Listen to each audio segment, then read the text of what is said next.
As you know, listening is often more important than speaking. And I have listened closely to leaders of many countries, particularly Commonwealth nations, whose communities are some of the most climate vulnerable on this earth. King Charles and Princess Diana's marriage was among the many public marriages to have gathered the public's admiration. We're talking about admiration from over 750 million people when the marriage happened. You would expect that this type of marriage should be a bed of roses, but unfortunately, that wasn't the case. And the reason this wedding of the century, which once started as a fairy tale into a nightmare, would leave you in awe, especially when King Charles finally admits what the whole world has been suspecting. Join us as we delve into shocking details of King Charles's marriage. King Charles' early years. For decades, King Charles has had to deal with being in the spotlight. In an unruly manner, the spotlight came with critics, judgment, and shocking opinions that revolved around King Charles, especially as he was set to become the next king. However, King Charles was shown to be able to overcome the controversies at such an early age, and was threading on the path to become the next big thing in the whole of the British royal family, as he overcame the adversary and set his eyes on the royal prize, which he later acclaimed as was soon crowned king. It seemed as though pleasant lines eventually fell in place for King Charles until he decided to play games that came with prizes too big to handle. For decades, King Charles has managed to suppress the repercussions his decision had brought. Well, until in recent times, as he finally admits. King Charles's revelation has been nothing short of shocking, and the well-respected, loved, and admired King Charles might have just managed to tarnish the image he worked so hard to paint. As eager as we are to reveal these revelations, we might have to slow down a bit and talk about where it all began. So listen closely as we talk about the early years of King Charles. King Charles was born on November 14 in the year 1948. Unlike many other children, King Charles was born into royalty, and soon he became the heir apparent when his mother, Queen Elizabeth, acceded to the throne in the year 1952. Although King Charles had 3 other siblings, Anne, Andrew, and Edward, King Charles has been the one to experience the spotlight and enjoyed royalty to its fullest. But it did come at a cost. Let's discuss. When King Charles was set to be the heir apparent, that was the main picture up until he became king. With a huge responsibility lying ahead, there wasn't any time for Charles to grow up like most children around him, including his siblings. He was immediately being cultured about the lifestyle and routine of a royal blood, and because this was done to him at such an early age, it had a bit of downside on him, which was noticed whenever he was out in public. King Charles, in another revelation, had talked about his parents, childhood, and way of life, saying his parents were both physically and emotionally distant, making him isolated at the time he needed his parents' love the most. King Charles further added another surprising revelation that seems to answer the question that has been lingering in the public over the past decades. If you happen to notice interactions with King Charles, especially during a public event, it is hard not to notice his overly sensitive side often on display. This overly emotional, vulnerable part of King Charles wasn't just there by nature, but as a result of childhood trauma developed over the years. King Charles's sensitive and nesh side has been a point of controversy during a time in his life, as he approached the throne. Many of the public stated it wasn't ideal to put a king whose compassionate side is unnoticeable, as they would rather prefer a king who is more stoic than tender. However, King Charles's emphatic nature wasn't just self-proclaimed by Charles himself. It had a bit of backstory to it, which would surprise you, as it did to us. Well, you see, As a kid, King Charles was sent to one of the toughest schools for a kid of his nature. His father, Philip, had wanted Charles to attend Gordonstoun, and even though the school was one of the top United Kingdom schools, it had its lows. Its rigorous curriculum, and with Charles being constantly bullied, was all too much for the young bloke to handle, making him crumble under the pressure from the school. To this day, King Charles jokingly blames his father for making him attend the school. However, King Charles also had a bit of praise to throw at the school, as he constantly showered the school with praise, stating it had taught him a great deal about myself and my own abilities and disabilities. King Charles didn't stop here. He further added, in a 1975 interview, that he was glad he had attended Gordonstoun and that the toughness of the place was much exaggerated. Charles later remarked, "I didn't enjoy school as much as I might have, but that was only because I'm happier at home than anywhere else." After Charles's time at Gordonstoun, it was time for him to say goodbye to formal education and delve into the tradition, which has been carried on for years, but it seemed as if Charles had other plans and would soon start a rift in the royal family, marking a beginning of intellectual pursuits. After Charles had completed his time at Gordonstoun, he was set to join the British Armed Forces, just like people before him had done. But Charles wanted something different, and even though his decision could have a huge impact on the future of the throne, he was driven by his passion to pursue knowledge, deciding to proceed right into the university after his A-levels. This decision by King Charles led to an unsettling atmosphere within the British royal family, and even though there were attempts to make Charles back out from the university and join the British Armed Forces, he showed his tenacious spirit and was allowed to complete his degree. This decision led Charles to become the first British heir, apparent to earn a university degree, graduating from the University of Cambridge with a second-class lower Bachelor of Arts degree. King Charles' military training. As the complications grew within the royal British family due to King Charles refusing military service, it only turned his loved ones against him, and his sensitive side was a major factor in his coming decision. King Charles was faced with several confrontations, controversies, and public scrutiny, with many believing he was not fit to be king, and some even said he was intentionally avoiding military service because he knew he wouldn't be able to undergo their rigorous training and harsh environment.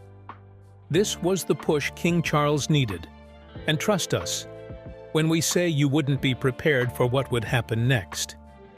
During King Charles's year at the University of Cambridge was where he was faced with difficulties and several confrontations about what was looking like him trying to avoid service when his time arrived. Surprisingly, even King Charles had his limits, and it looked like the whole confrontation, and critics had crossed it. During his second year at the University of Cambridge, King Charles requested the Royal Air Force training, sending a mix of emotions to the public and family members. At first, there was joy, as it looked like King Charles wasn't going to be the Nesh king everyone assumed him to be. But on the other hand, there were concerns, as people got worried if King Charles would be able to prove tough and overcome the harsh training by the military. But King Charles went ahead and proved them wrong. Soon, King Charles began his training immediately, with 2 weeks of ground school training that covered several technical subjects before undertaking lectures in airmanship, aerodynamics, aviation medicine, and navigation. During King Charles's course in training, he displayed wittiness, intelligence, and passion, which his instructor hadn't experienced in years. His instructor was Air Chief Marshal Sir Richard Johns, who said, "Prince Charles had a natural ability and picked things up very quickly." Sir Richard Johns didn't end there. He went on to add that, "He was an easy student to teach, and I was very impressed by not just his focus and concentration, but his impeccable determination to succeed." he told the RAF website. He was not going to fail. It was as simple as that. These remarks from Air Chief Marshal himself were enough to prove to the public that King Charles was different from how they had judged him to be, and made the public warm up towards him. But wait, there is more.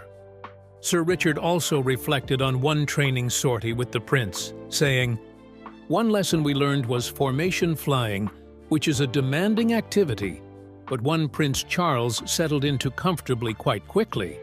However, there was one aspect he just couldn't get to grips with, which I thought was down to him not relaxing. I told him to relax, and in response, he burst into song.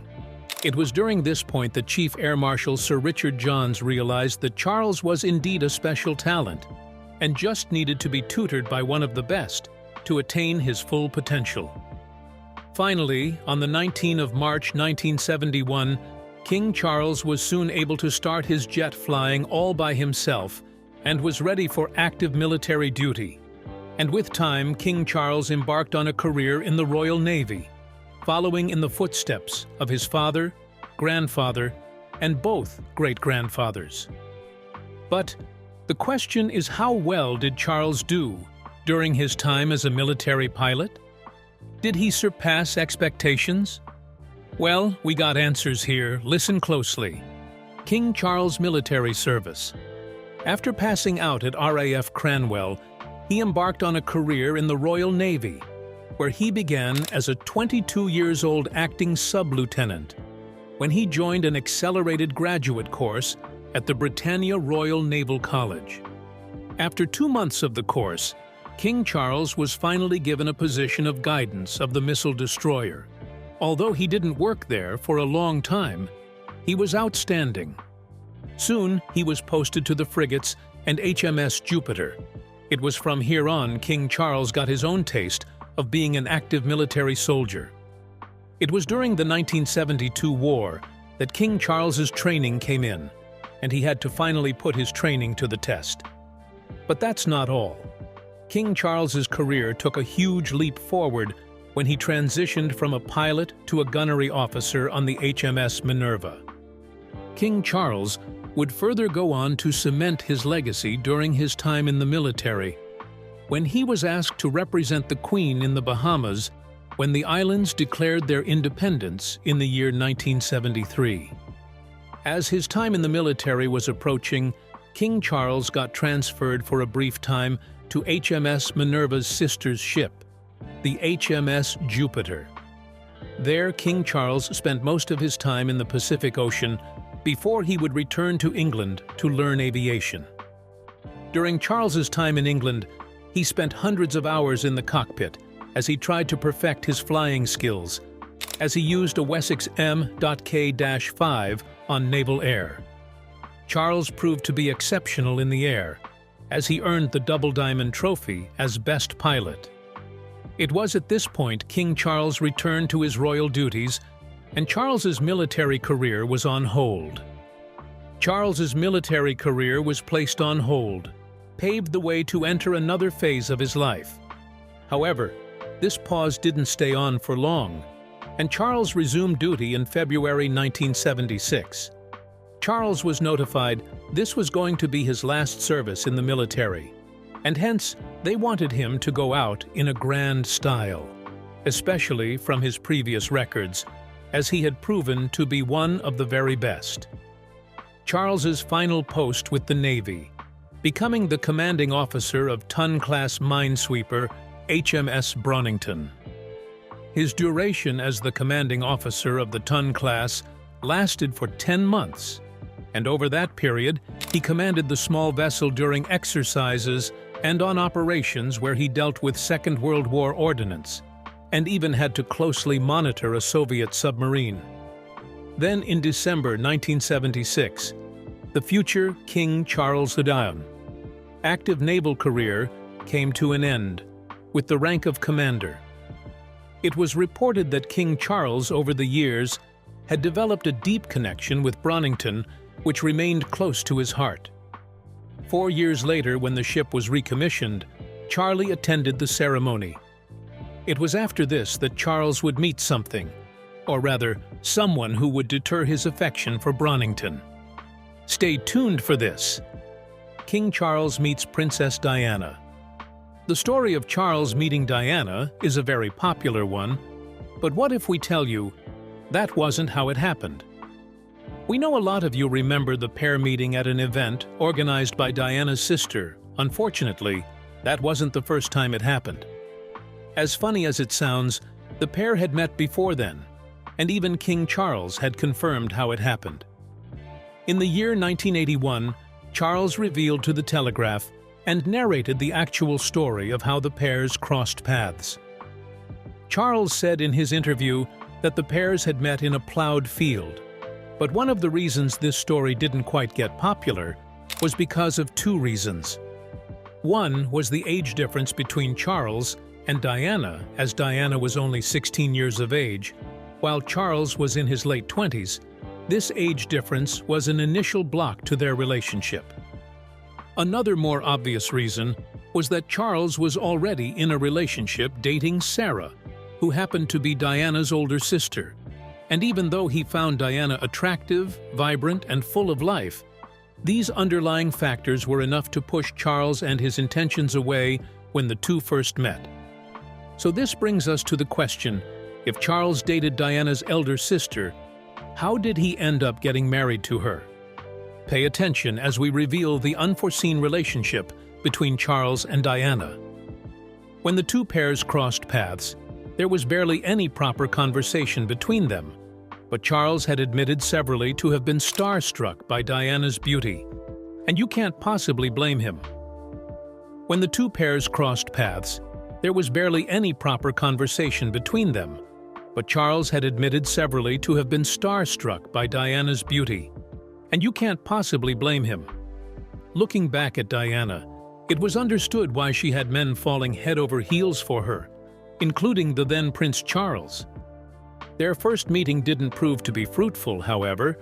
Charles had planned on making the most of it on his next meeting with Diana, and soon an opportunity presented itself.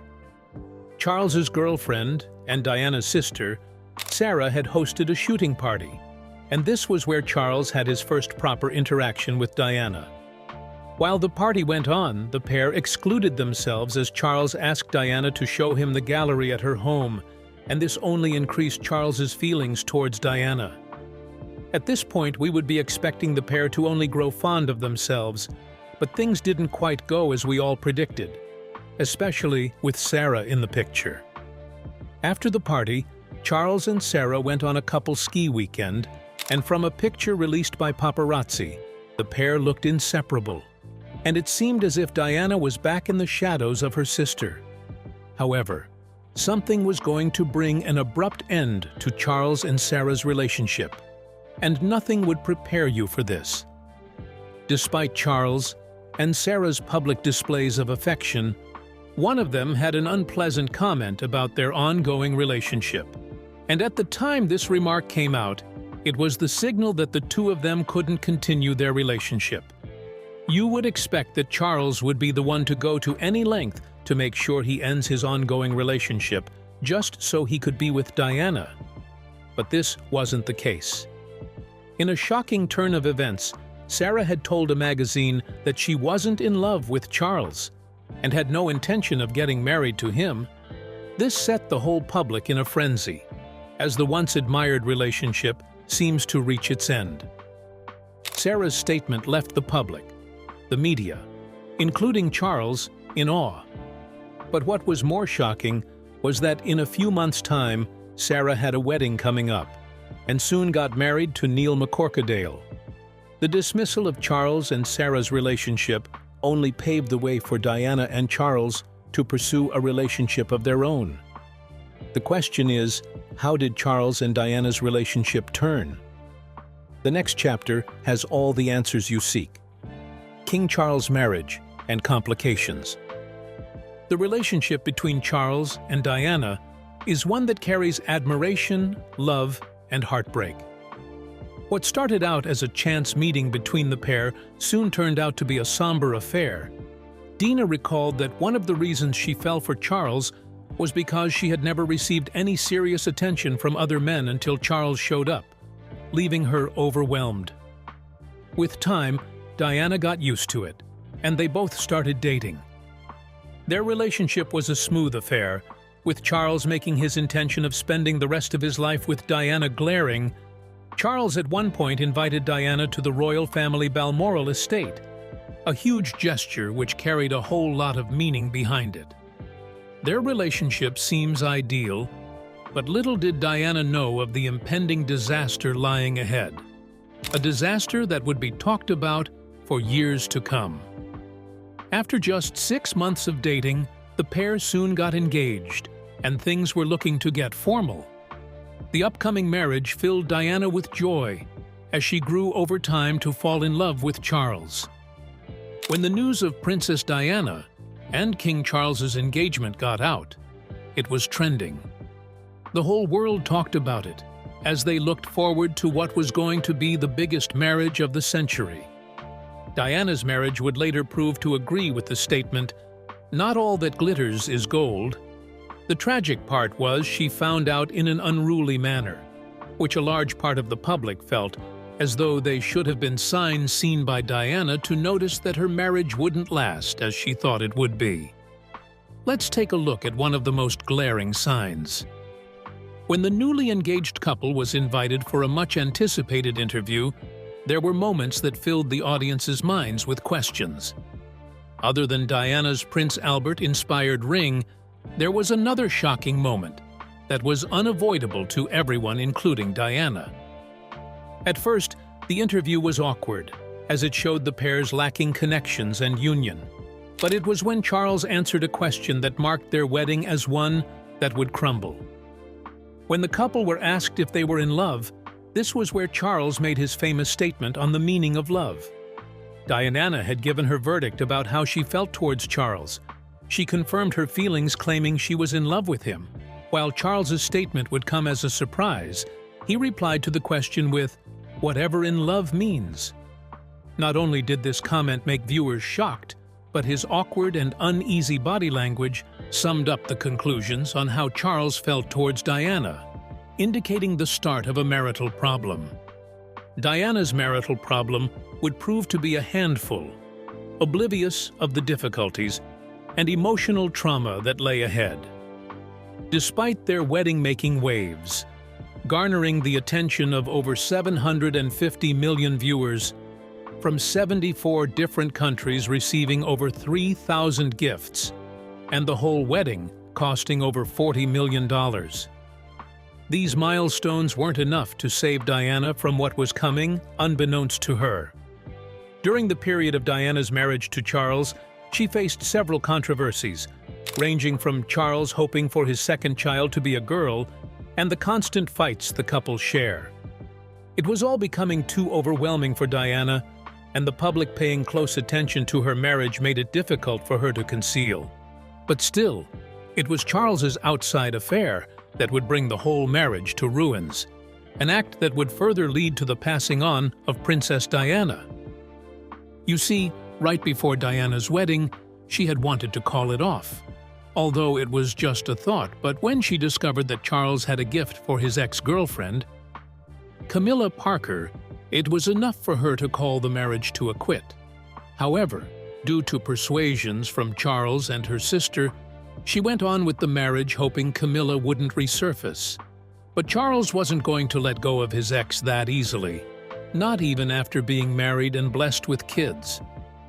Although Diana knew that Charles had resumed his affairs with Camilla, which she claimed was the worst day of her life, Diana wouldn't want her marriage to go down in shambles and did her best to fight for her marriage.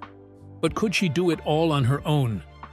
When an opportunity came forward, Diana finally met face-to-face with Camilla and confronted the mistress about Charles. Diana felt her public confrontation with Camilla would be enough to keep the mistress away. But Camilla wasn't looking to go out just in a flash. Instead, it made the affair between her and Charles even more steamy, as the pair were starting to be seen in public. But that wasn't where the cat got out of the bag. It wasn't until a leaked phone call between Charles and Camilla got out exposing the pairs. Charles, in an effort to retain his image, finally admitted what the whole world suspected and confirmed the affairs with the pair on live television. This broke Diana, as it was visible each time she was out in public, and from how she talked bitterly about her soon-to-be ex-husband, it was sure that the princess was deeply hurt, stating that Charles made her feel so inadequate in every way. The pair's marriage was on the verge of ending, and finally, it did, as they both announced their separation in a public appearance, a sad ending to the couple, and an unexpected end to a wedding that was tagged as the marriage of the century. So what do you think about King Charles's actions during his wedding to Diana? What was the point of going after her if he was going to let it end due to extramarital affairs? Let us know in the comments section. If you enjoyed the video, make sure you like, share, and subscribe to this channel to enjoy more videos like this. Also, click the next video shown on your screen. You will enjoy it.